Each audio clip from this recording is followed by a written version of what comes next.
This episode of the Productivityist podcast is brought to you by the Now Year Wall Calendar. The new year is just around the corner, and it seems like it might be a very wide corner right now, but it's approaching faster than you think. The Now Year Calendar can give you the bird's eye view you'll need to help you ensure that you can get the things you need to do, ought to do, and want to do in 2019 done. I have a special offer for Productivityist podcast listeners that I'm going to release to you during this episode. So you want to stick around and hear that so you can get a special deal on the Now Year Calendar. But for now, let's get on with the show.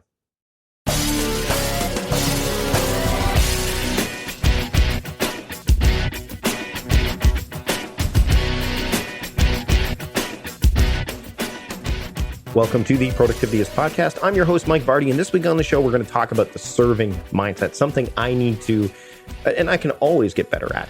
I have Farnoosh Brock on the show with me today. She is the author of The Serving Mindset, Stop Selling and Grow Your Business.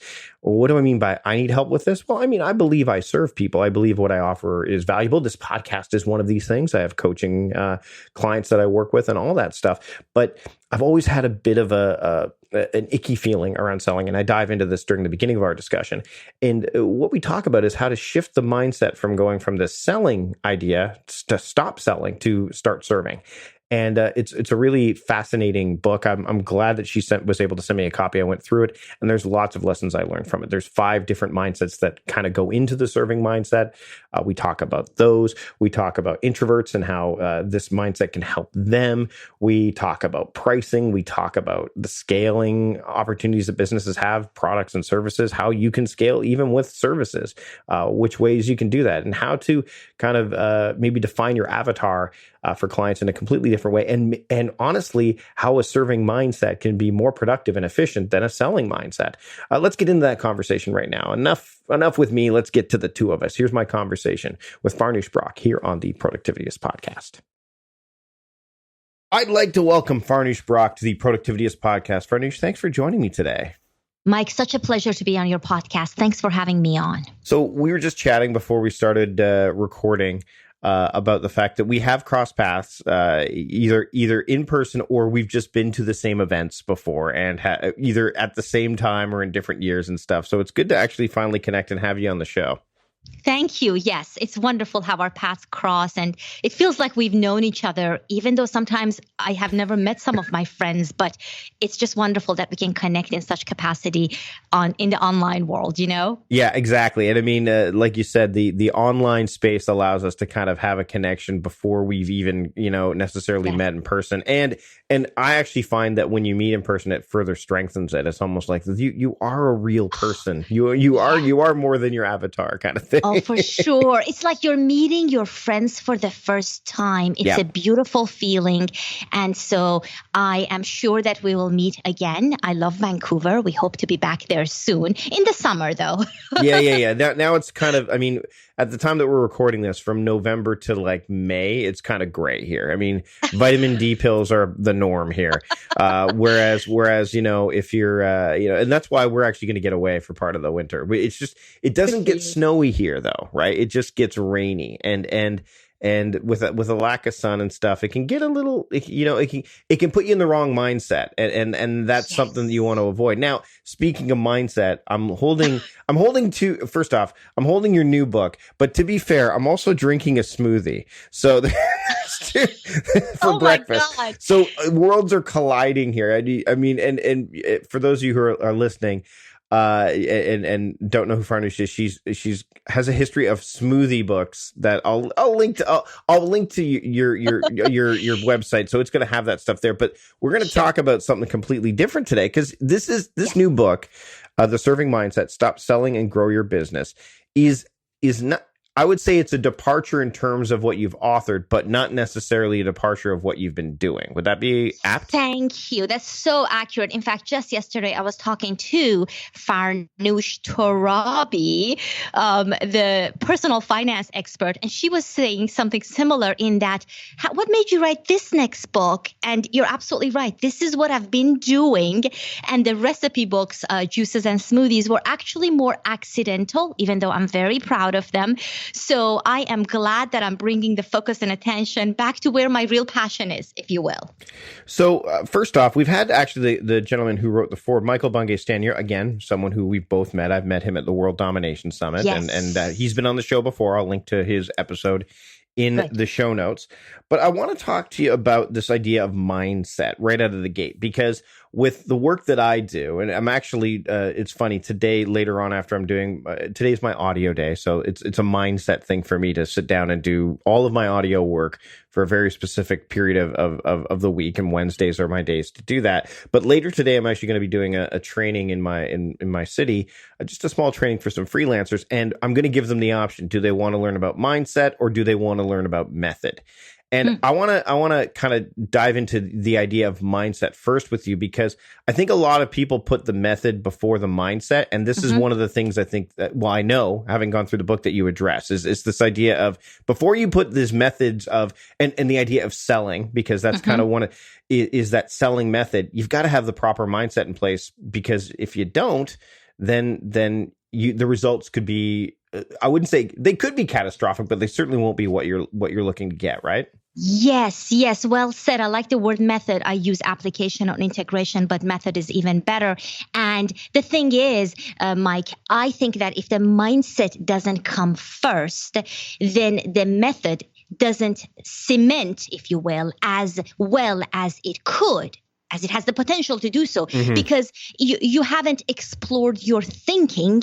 And so you're taking on someone else's words, maybe an expert, maybe a trainer, what have you, and they may very well be right. But you're basically taking on someone's method and hoping that it would work for you. Whereas if you go into your mindset and explore how you are actually thinking about a particular concept, and we're going to talk about selling in particular today, then you really have to come on board, or else, inquire, why do I not believe this? And what do I believe? And just really take a look at the stories you tell yourself. And then when you have the right mindset and you really believe the certain beliefs around that mindset, then the method is so much more effortless to adopt.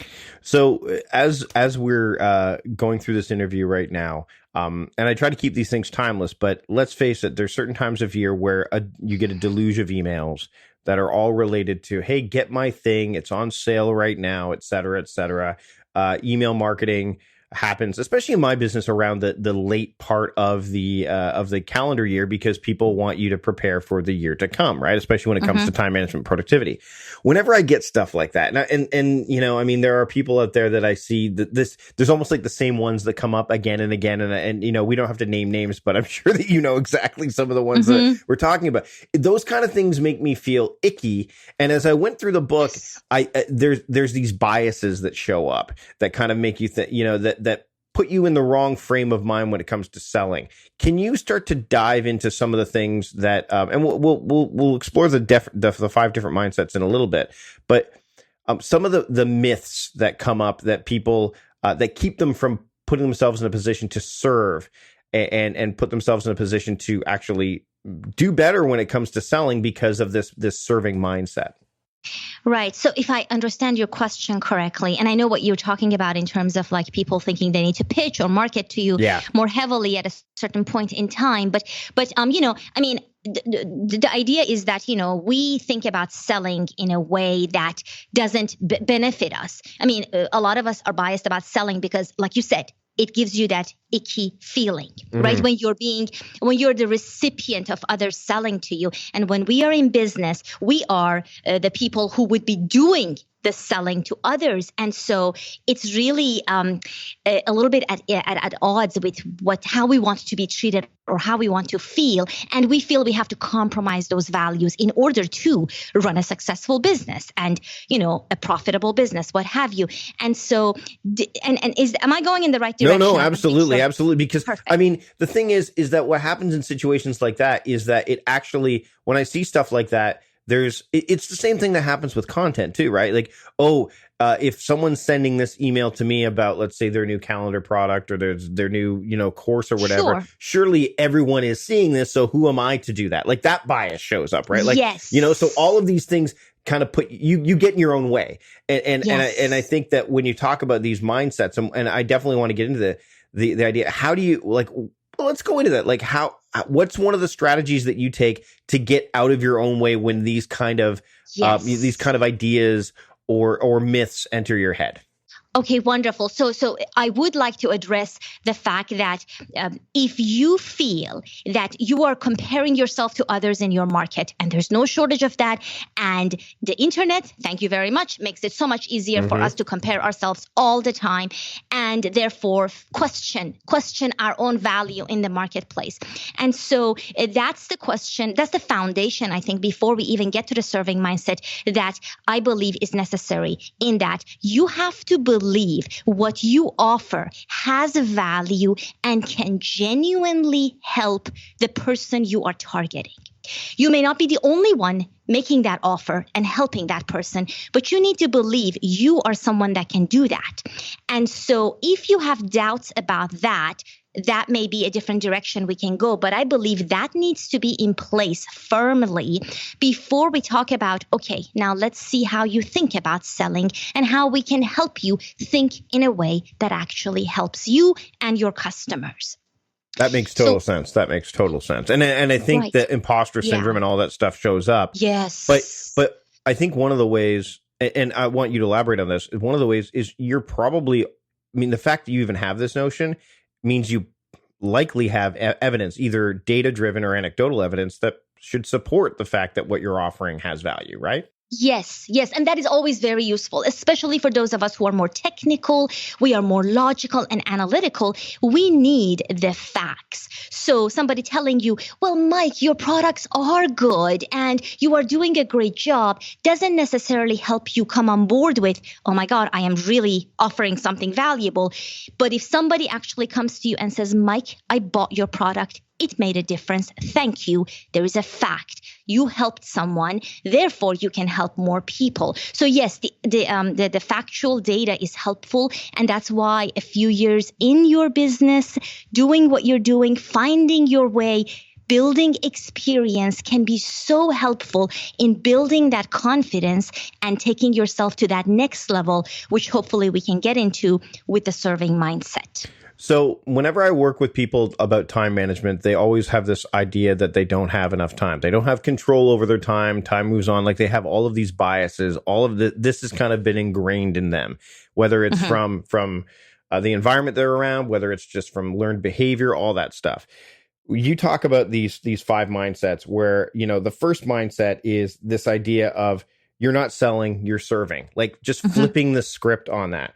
Can you kind of dive into why that helps you when it comes to, especially in a world where we just talked about, like there's a lot of different competition and there's a lot of different other options out there. When you put yourself in that mindset of, hey, look, I'm serving you, I'm not selling to you, it changes the game. So can you dive into that a bit? Yes. And I want to relate it to productivity and efficiency because I think it's smart, right? We need to be product and efficient. And it's not just time. It's also, as we get older, or maybe it's just me, you realize it's your energy that you need to really watch. So why is serving, not selling, more efficient, more smarter, more productive?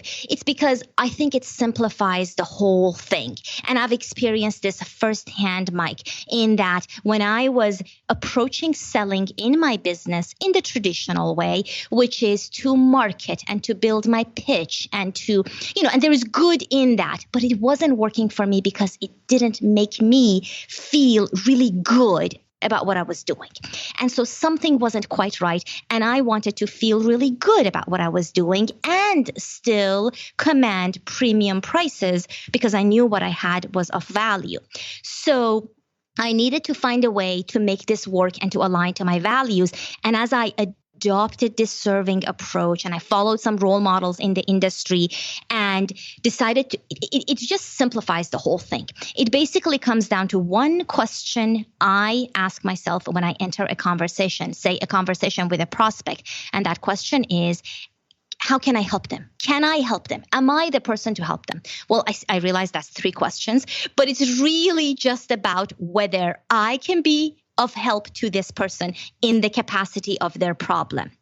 And that makes it so much simpler than having my agenda and my pitching and my features and why I'm better, because it removes me from the spotlight, which was such a relief, and makes me come into this conversation with a simple agenda item of, can I help you?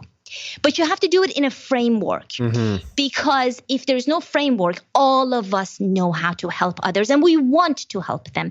But I think we get a little carried away with over-compassion, and then we get outside the framework of a business context, because we're still running a business here. And so I think applying the framework on top of the question, can I help you and am I the right person, can really help you apply the serving mindset. Let's talk a little bit about this idea of value and time, because I just had a conversation with someone about this idea of people who charge by the hour versus charging based on value. And so they base it on project. And actually, speaking of which, I'm going to be doing this talk today to freelancers, and they're going to be, a lot of them will be, either charging by the hour, most I would imagine, as opposed to by project. Is there a danger in attaching like an hourly kind of rate to this serving mindset kind of thing? And you talk about this in your book about the idea of like consulting, like doing complimentary consulting calls. You talked in the book, you mentioned a specific example of I think it was a decorator or somebody like that came in and said, they charged you for even just showing up to give you the consult. And guess who didn't get the job? Not only because of that, but there was their attitude surrounding it, right? So this idea of attaching time to value and time to money, let's say in particular, because I think that's more of what this is about. As opposed to you saying, you know what, I'm willing to spend X number of hours just delivering value and serving, because I know that the end game is much greater than just nickel and diming. Yes, I'm giving you an A+ already on your reading. Excellent. And just to tie it back to the framework. So the hourly, and we all start somewhere in business. So, if you're just starting your business, yes, hourly may make sense. But I got away from hourly when I realized it had so many limitations in the coaching business. And I have worked with clients where I have helped them, and they are in different businesses, consulting, IT services, what have you. So I feel that the hourly makes it about you, and you become a commodity when you charge hourly. And there is most certainly a psychological limit on that, and it's not very high. As opposed to when you are very clear about the outcomes you help your customer create. Those can be tangible, such as financial outcomes, additional employees, efficiency in hours saved, that's tangible, measurable, or intangible, such as more confidence on the team, better leadership skills on the staff, etc., etc. When you are clear on those tangibles, when you can articulate those tangibles and intangibles to your customer, you can charge based on those outcomes. And that upper limit is up there. It is pretty high. And it's because you are showing them the investment. This is an investment. It doesn't become a price or an expense. You become an investment they make, and you're clear on the return on their investment. And they are more than willing to invest. If you do your job right, they are more than willing to invest in you. And it becomes a project rate or based on outcomes. And the upper limits on that open you up to many, many new possibilities. Meal planning is important because it prevents us from being a disappointed wreck when dinner time comes around and we have no clue what to make, or even if we have the ingredients to make the meal. It's a time and a money saver, but most importantly, it frees up valuable brain space. Creating a meal plan prepares us for the week to come and gives us peace of mind that we're organized and can feed ourselves and our family. That's why I do it, and that's why Plan to Eat helps me do it. Your subscription includes access to the Plan to Eat website and fully featured mobile apps on iOS and Android. And Plan to Eat gives you the tools to clip and organize recipes from any website, the ones your family loves and that fit your dietary preferences and needs. And you can create a meal plan around your schedule. Then what happens is the Plan to Eat software automatically creates an organized shopping list based on your plan. So sign up for your free trial at plantoeat.com/timecrafting. That's plantoeat.com/timecrafting. The coupon will be automatically applied to your account and can be used when you're ready to subscribe. It's valid for new customers only. Give Plan to Eat a try today. We're going to take a break from the show now to talk about this week's sponsor. And this week's sponsor is something that's near and dear to my heart. It's the Now Year wall calendar. It's available in tall or wide orientation. And I've crafted this in conjunction with newyear.net. We've been doing this for the past few years. I really love having my entire year at a glance on the wall in my office so I can do things like map out vacation, put certain waypoints and benchmarks that I want to plan out. Things that I wouldn't necessarily put in Google Calendar or wouldn't necessarily see in my digital calendar. They go on this wall calendar so I can look at it and know where my commitments lie, both big and small. Things that also go on this calendar are like, my daily themes. My monthly themes go on here as well as the 3 words that I use to help me guide my year. It's a big calendar, 25 inches by 36 inches, and shows you the whole year at once. There's no gaps, so it's continuous, which is great. It's beautiful. It's really got some great functional features and very minimalist if that's your thing. It spans all 12 months from January to December of 2019. So if you start your year in January, I don't, but I mean, the January to December traditional calendar year is what this calendar is designed for. It's paper surface. So the great thing about that is, first off, it keeps the cost a little bit lower, number one. Number two is that you kind of have to commit. I mean, you could write it down in pencil, which is fine. And I often do that. I'll write things down in pencil on the calendar. Once I solidify them, then I use a Sharpie, different color Sharpies, to signify what realm of my life that area is going to fall into, that task, that date, whatever. And that way I can see it and know immediately at a glance, hey, this is related to productivity. This is related to my personal life. This is family stuff, all right at a glance. So you can use pencil as kind of like your rough draft, and then you can use Sharpies or color pens or whatever to kind of make it permanent. And that shows a commitment. There's also a legend on this thing as well. So you could see, hey, what does this color mean? And so on and so forth. It's got larger boxes. The weeks start with Monday. I start my week on Sundays, I know, but Monday is traditionally the day that most people start their week. And a lot of calendars start with Sundays because that's how the Gregorian calendar has been assembled. And, it's just a really, really clean looking calendar.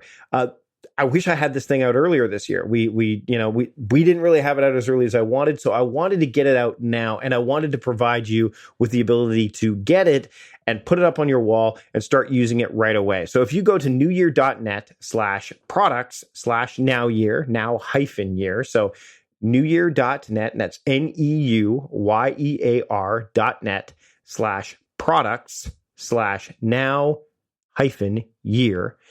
You will be able to pick up this calendar. I'll link to it in the show notes, but also if you enter the code FRESHSTART, you'll get 20% off the calendar up until Groundhog Day 2019, which is another day that I kind of do a bit of a restart to my year, or a reboot. So again, go to newyear.net, that's NEUYER.net/products/now-year. And then enter the code FRESHSTART to get your Now Year annual wall calendar, brought to you by Productivityist and newyear.net. I'd like to thank Jesse at New Year for putting this thing together. I really do appreciate it. We've had a great relationship, and I look forward to hearing what you do with that calendar and take advantage of that 20% off offer while it lasts. That's it for talking about the calendar. Now let's get back to talking about the serving mindset with Farnoosh Brock here on the Productivityist podcast. Let's get back to it. Let's talk about opening things up to the possibilities of just adopting that serving mindset, and let's talk about those 5 different mindsets. I want to explore those a little bit. So can you, let's do it. And I don't want to, remember, everyone's going to pick up this book. So we're not going to give away the farm. I'm not worried about that at all. We're just going to get, obviously the idea is to provide value and to serve. So what can we do? What are the 5 different mindsets that people can adopt to make that paradigm shift from thinking about, oh God, I'm selling, to, no, wait, I'm serving. Yes. So that's great. So the first one is, it's this, if you only take away one thing from this conversation, and maybe you don't need the book, like if we're really serving you here, if Mike and I are really serving you here today, if you walk away from this conversation and you can transform your business with one idea, I'm a happy clam. So just the idea of I am not selling, I am serving. If you go into a conversation, and I talk about conversations because I believe real business opportunities are created in conversations, not over email, not behind websites. So I'm going to make that assumption that you're going to make an effort to have a conversation. But if you just believe and remind yourself in that conversation, I'm here to serve, not sell. I am not selling, I'm serving. Throughout that conversation, I believe we have the ability to distinguish that just on an intuition level. So you will feel yourself moving toward your self-serving agenda, and that's selling. Like, I hope they buy. I hope they like me. That's all about you. You're in selling mode versus I am curious what Mike really needs right now. I am really curious what he struggles with. I'm going to ask him what's behind the fear in this decision. That's you serving, because you're making it all about Mike, but you're doing it in a way that then later, if it makes sense, helps you to connect the dots back to you being possibly the person to help him. Make sense? Yes, totally. Okay, so the next one. And this one, I was inspired. I went to engineering school. So this was inspired by a lot of my techie, geeky friends, where when we go to engineering school, we basically adopt this identity that I am an engineer. I am this. And so this mindset is about enabling your new identity to emerge. Because when you go into business, or when you partner with someone, or when you are in a position where you are now responsible for bringing business into the enterprise, whatever skill or identity you have, it's still there, but you need to be able to expand beyond that. And one expression you may be familiar is wearing different hats, but I've never been a favorite of that expression. Mm-hmm. I think it's really about growing beyond, in my case, an electrical engineer. That doesn't mean I gave all that up. I still use some of those skills, but I am also a speaker. I am also a coach. I am also someone who is influencing people, training them. And so to allow yourself to adopt this new identity, you may have to do some inner work. And we talk about that in this mindset. Let's shift to number 3. Okay. Hopefully that was okay. No. This is great. And I think that the key here is everyone that's listening is should be taking notes. And this is the other thing too, is like, you got to think about it. I mean, that second one, there's ways that you can do that. Like, for example, you talked about the idea of being an engineer, and adopting that identity. I mean, one of the things that I've talked about on the show before is I have a whole bunch of Green Lantern stuff all over my office. This idea of a trigger of like this will, because Green Lantern's superpower is willpower. And so by wearing the Green Lantern ring and having this stuff around me, it propels me, it triggers me to say, this is who I am. This is who I am in this moment. This is who I am when I'm in this office space. Ergo, I can accomplish these things. So I think there's a lot of similarities there. But what's number 3? What's the third mindset? Sure. So number 3, it's about caring for our prospects and actually showing it. And so I speak to those of us who have a limiting belief where we say things like, I'm not good with people. I am an introvert. I'm shy. This isn't my strength. This is who I am. And so this mindset is about overcoming that limiting belief, because you may very well be an introvert and shy, and you can stay an introvert and shy, but you still need, if you want to build the trust and the connection that I talk about in the relationships you want to build, in order to then secure the clients you want to have, you need to articulate that you care. Right. And if you do it through, for instance, I had a client, he owned his business, and he still does actually, and he would go into a presentation. He would do a demo for his customers, Mike. Mm-hmm. Brilliant demo, data-driven. This is what we do. This is the numbers. This is the proof. This is why it will work. But very clinical and void of empathy. Right? Because that was just his style. And so he wanted them to basically understand that because he's there, and by him doing that, of course he cares. But sometimes the person listening isn't the same as you. They are not the technical, analytical, dry person. They are different personality.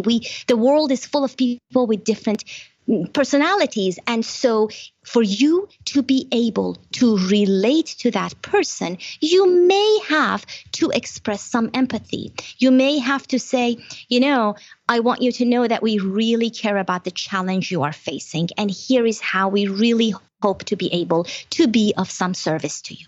You may need to say something like that. And so I talk about how to help you show curiosity and empathy to really express all the hard work that you're doing in words. And I think that I'll use a personal example is the one-to-one coaching that I do, which I don't do a lot of, but I'm very that intimate level. Whether you're introverted, and by the way, great resource for introverts, Quiet by Susan Cain, fantastic book. Yes. You can put yourself in that position to, and this is the one thing that, and I'll touch on this a little bit with you as we shift into the remaining mindsets, is this idea of, we hear about like, build products scale, services don't scale as well. But but you don't necessarily need to, and I don't want to get your thoughts on this. I don't necessarily believe that has to be the way that you operate. If you can, I have a program where I work with a certain amount of individuals. We work for an entire year together, and we work one-on-one. We're not working in a group environment because there's lots of group coaching experiences. But what that does is it allows you to really connect. And the key, I think, for that is, if you're introverted, is really going to be helpful, because I find that, and I'm a bit of a pseudo extrovert, so I can be extroverted, and this is talked about in Susan Cain's book. When I'm performing on stage, and I literally say performing because that's kind of what it is, when I'm done, I need to withdraw and kind of decompress. When I do a coaching session with one person, the decompression level is not as great because there's that connection there. There's a deeper connection, and inherently the value increases. Yesterday alone, I normally schedule hour-long calls with these clients. Yesterday, our call went on for 90 minutes, and I wasn't sitting there going, we're done. Yes. Like, that's it. Because there's something about that I'm getting something out of it too, which is great. And that's a byproduct of it. So I think that when the care factor shows up, and you can tell when someone doesn't care, or when they're like, okay, we're going to call it a night, that, depending on what the product is, depending on what the service is, it can change the way that you're viewed. It can change a whole bunch of the perspective, optics, all that stuff. So I think that if you're an introvert, like you're talking about, you're going to be able to pre-qualify people who may not be the technical person. You could say, okay, we're maybe not a good fit, or because you won't be as nervous, or you're going to be able to dig into that person's particular problems, which means that the care factor immediately should go up, especially if you have that mindset in place, right? Yes. Very well said. Yes, I like that. I like all the examples you shared, and I think it's good. I work with a lot of introverts, actually, even though I'm more of an extrovert. And I find that it's a shame, because introverts, I know they're smart people, very skilled, very talented, but the stories they may tell themselves around selling really limit their potentials, and it doesn't have to be that way. And so I'm glad we explored that angle a little bit. And I want to talk about that. We're going to get into the next one here, because I think that this is important. But let's take a little bit of a pause here to talk about this idea of products versus services, because sure. In today's, internet world, the idea of you got to build digital products, right? Build digital products because you can have the one-to-many idea, right? Which is not a bad idea. Let's talk about that on its face, but it's not going to be for everybody. And it's one that, when I first started doing coaching, it was the quote easiest for me to get into, because I was the product in a lot of ways, right? My knowledge, my expertise. And the one thing that I've struggled with is taking that translation, because all of my, coaching services have generally been one-to-one, have been very intimate. They've been very, like you're dealing with one very particular person. I look back and say, okay, well, how can I apply this to a broader group of people? What are your thoughts on this idea of, okay, get out of services and start making products based on that, and that way you can scale? Like, where do you land on that spectrum? And it's a great topic, and I'm going to try to be, I guess, brief about it. Sure, but I could talk about that for hours. I think it's actually services can be great. I mean, there is no upper limit. I know of $100,000 apprenticeship programs, and that is not even the top level of coaching. And that's not limited to just one person or another. You can get there. So I find that if you want to offer yourself in a professional service capacity, then there is huge opportunity. You definitely need to get away from the hourly. I don't know anyone who has reached really, really high levels on an hourly level, but otherwise you can model it in the way that you believe, and I think it can work. I know successful people who take on very few clients. That's how I've run my business for the last few years. Very few clients, a couple of group programs. And that was a choice, and I may adapt and grow. But I think it's also good if you want to appeal to more than the select few. If you want to have a higher impact, then you want to have products that are accessible to many, like you said, like a book. Like a small program, because not everyone will get to experience you. And if your message is really powerful and you want to reach a large group of people, then it makes sense for you to have a different way to reach those people, or rather for those people to reach your message through a more easier access. Right? Such as a book, such as a short audio program, what have you. I see benefit in both. I really think it depends on your goal. What are you trying to accomplish? Right. And I think the other thing too is that, at least from my perspective, is if you decide that you're going to do a lot of these small, more intimate service type programs, and then which is kind of the road I've gone down largely, you can double, triple down on that. Like you said, you can go into the higher yield, higher level, which you should do. And yes, the hourly stuff, that was one of the things I've really struggled with, was the how do you get out of the hourly mindset, because it's quantifiable. People go, well, 1 hour equals this, therefore, because you have to really, and that's why you said frameworks are important. You need to break it down so they can see the inherent value behind it, right?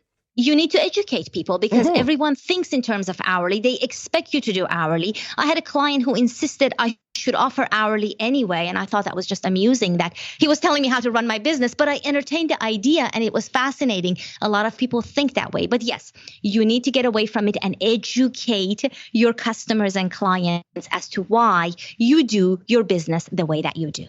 Right. Now, let's talk about pricing, because that's the fourth mindset. And I got to say that there's a friend of mine, Chris Ducker, who every time I hear about... I know Chris. Yeah. So every time I think about pricing something, Chris's voice enters my head. I'm not going to do a British accent because I won't do it justice, but it's like, charge what you're worth. Charge what you're worth. Whatever you're thinking, you're not charging enough. And so... let's talk about that fourth mindset, because I think pricing is that massive struggle that a lot of people struggle with, especially when they're trading. And I mean, we'll use the reductive term of trading time for money, because that's essentially what, to a certain degree, that's what this is. It's maybe not trading hours per dollars, but it's time, whether it's, I'm going to invest X number of in energy, right? Which you talked about, time and energy for that money.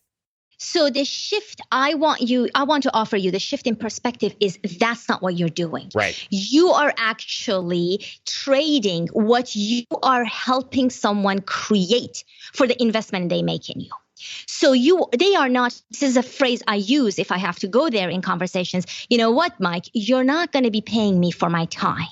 You are paying me for the outcomes that you are creating with my help, in a more efficient, productive, smarter, and a lot more cost-effective way. In other words, you may be able to go and do what I'm helping you create today and get it done. But the reason you're bringing me in is because you're going to save in your own time, money, learning skills by hiring a professional. And so you're not paying for my time. I may spend 3 hours with you. I may spend 30 hours with you. That's actually none of your business. The hours we spend together, sure, we have to coordinate that. But really, what I want you to base the value of this investment on is the results we're helping you create. Right. And there has to be a level of trust that you believe I can be a participant, a partner in that relationship worth what you are going to invest. And so it's really not about you. It's about your ability to bring the value you can bring into someone's business, career, life, what have you. And that's where I think a very important skill comes in, the skill to understand your value and to articulate it clearly and powerfully to your prospective clients. And what's interesting there is there's a snowball effect here too, right? Because if you do that, if you make that shift, that shift in perspective as to I'm not trading time for money, I'm trading, and it's not even a trade, it's an investment of, energy and stuff towards the outcomes that you're going to see. You're going to not just see, but experience. It allows you to find your ideal clients better because then all of a sudden you're going, okay, well, the client that's going to pay X this is the outcomes they want. Therefore, I'm going to charge X, right? Do you know what I mean? Like, whereas a lot of people, they kind of put the cart before the horse.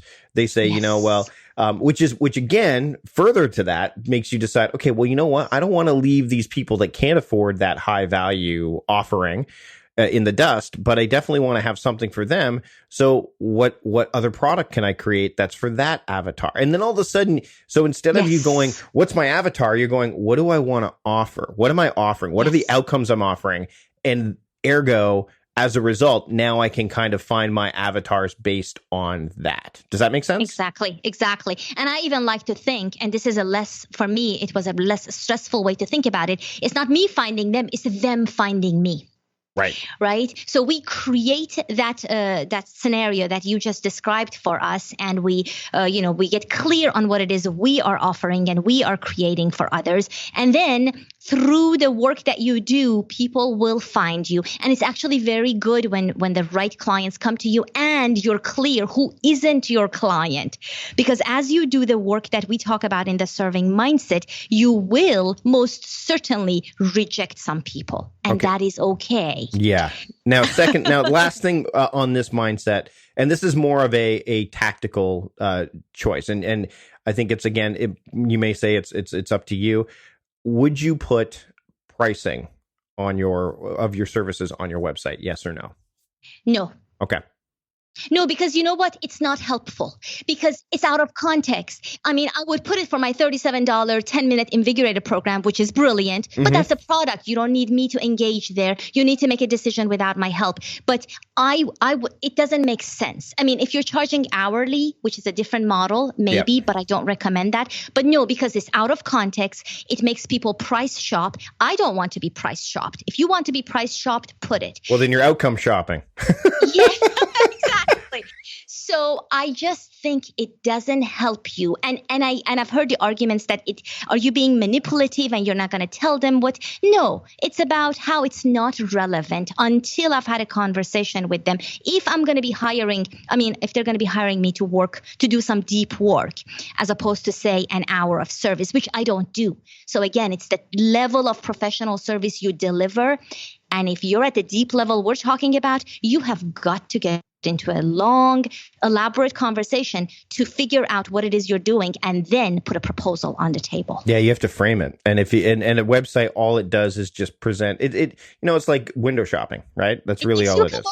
It makes you a commodity. Yeah. Yes. All right. Final mindset. And this is the one that when you don't put pricing up or you don't say things like that, people go, well, what, like the objections that you can face, right? Like what if somebody, I've had people come to me, especially with coaching, go, well, why, and actually it's funny because I've not just objections from clients, but when people find out how much I charge for my services, they're like, really? Like that's more than what a lawyer would charge or whatever. I'm like, yes, but, and again, I go with the outcome, but if you could say, what is your question? I hear you. What is your question? So let's talk about that, because that's a really good way to frame it, because a lot of people, especially with niche kind of stuff that most people don't, when they hire a business coach, that's broader, right? But when they hire a productivity or time management coach, they're like, why? What's the point? What do I, so you're right.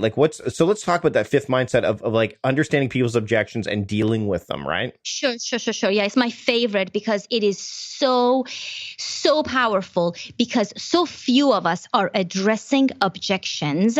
And if you learn to do this, you are at a high competitive advantage. Most of us don't want objections. We feel rejected. And just to define objections for our listeners, objection is when we've had a conversation or, we were talking about possibly engaging together and they say something like, Mike, I'd like to hire you, but whatever follows that but is the reason that they can't quite hire you because there is an objection in their head. There is a question. And our job is to address that, not make it about ourselves and feel rejected and get defensive. All of which I've done, by the way. We all have. We're human. Sure. That's how we learn. So when objections come up, if you can just think of it as an opportunity and get very curious. So one phrase I can tell you that you can memorize, I learned this from my coach, is, so Mike, give me an objection. You know what? It's just, I can't afford to do this all at once. Mike, I really, really hear you. Tell me, what makes you say that? Well, just budgetarily, I just can't put out that much cash at once. It's just not something that I have the ability to do. Yeah, no, I hear you. And I think that we need to explore whether those outcomes are really worth the investment, because I would want you to make a decision that's absolutely right for you. And so let's go back and explore whether those outcomes make sense for you, whether you can see the value in them, whether the timing is right in your business or career, and we can revisit the investment again. Okay. Would you like to do that? Yeah, let's take a look at that.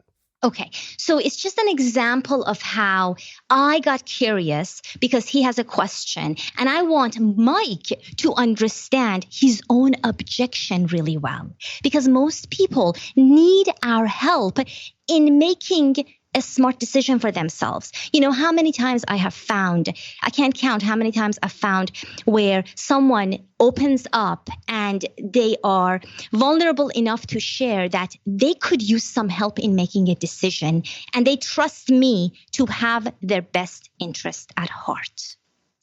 And so we are in a very powerful position where we need to be true to them and to ourselves.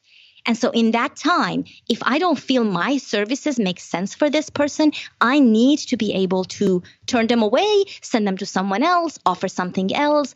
And so you want to build that trust. And when you do, people will come to you. They will want to work with you. Maybe not right away. I've had my customers come back in, some of them as late as 3 years later, and make a huge investment because I was serving them in that moment when the timing wasn't right. And they could tell. And so there is your opportunity.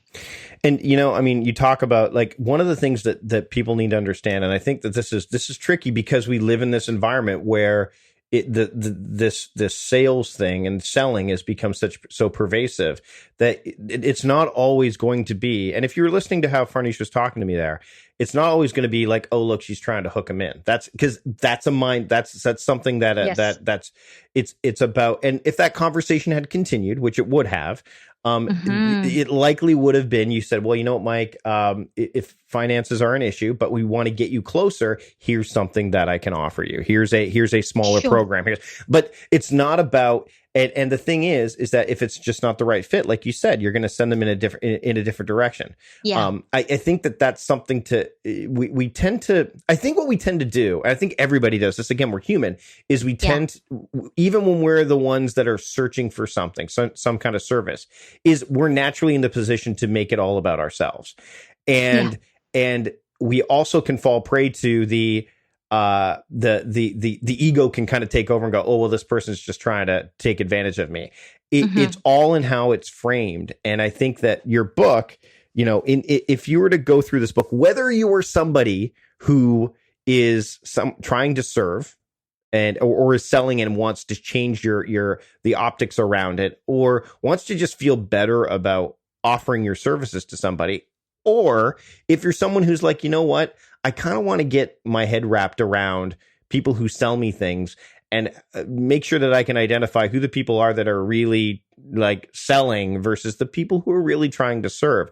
This book I think this book serves both oddly enough, serves both kinds of audiences, right? Right, exactly. And I'll give you a real reason not to take on clients that are not right for you or you're not right for them. Because when you have the right clients, you can really flow. Your work flows. It becomes a joy. Your real purpose comes through. And so, and by the same token, when it's not the right fit, it feels like work. It feels like resistance. And you would only know this after experience, but that's one of the biggest motivators in seeking the right clients, insisting on the right clients, being willing to turn away someone for whom the timing isn't right, the investment isn't right, the value isn't there, because you are not going to be happy serving that person in that time frame or in that moment. So does that make sense? Did I say that? No, totally. And I mean, here's the other thing that opens opportunities, and we'll kind of get close to wrapping up here. I got one more question after this, but I'll give you an example from personal experience.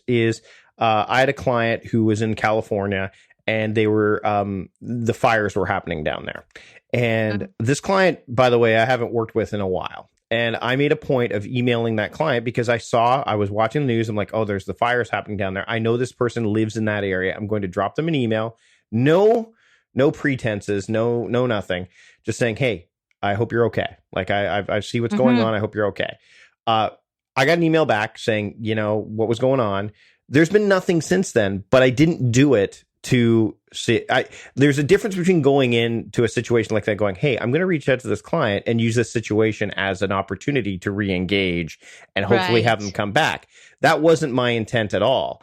My intent was to say, hey, you're a human. I'm a human. You're in a situation that I would not want to be in, and I just happen to know you're there. I just want to make sure that you're okay, and know that you're in my thoughts, and then leave it at that. And when you put this mindset in place, and believe me, I mean, there's a lot I can learn from this book as well, from what you shared in this book. I have inklings of it to a degree, and that would have been an inkling of it, of being able to say, I don't work with so many clients that I'm able to remember that this client who I hadn't worked with in a while lived in that area, and just to drop them a note to say, hey, I'm thinking of you. I hope you're okay. And that's when you know you're doing the right kind of work, when you feel that not only you remember to do that, but B, you can do it and feel like this is the human thing to do, because that's what serving is one of the most human things you can do, right? Yes. You know how to serve. Most of us, if not all of us, who go into business, we know how to serve. You don't need to take serving 101. You know how to do it. I think it's understanding how it can actually be the way you do the whole process, as opposed to I'm serving, but then I also have to sell. No. Serving can lead, the selling needs to be an organic outcome.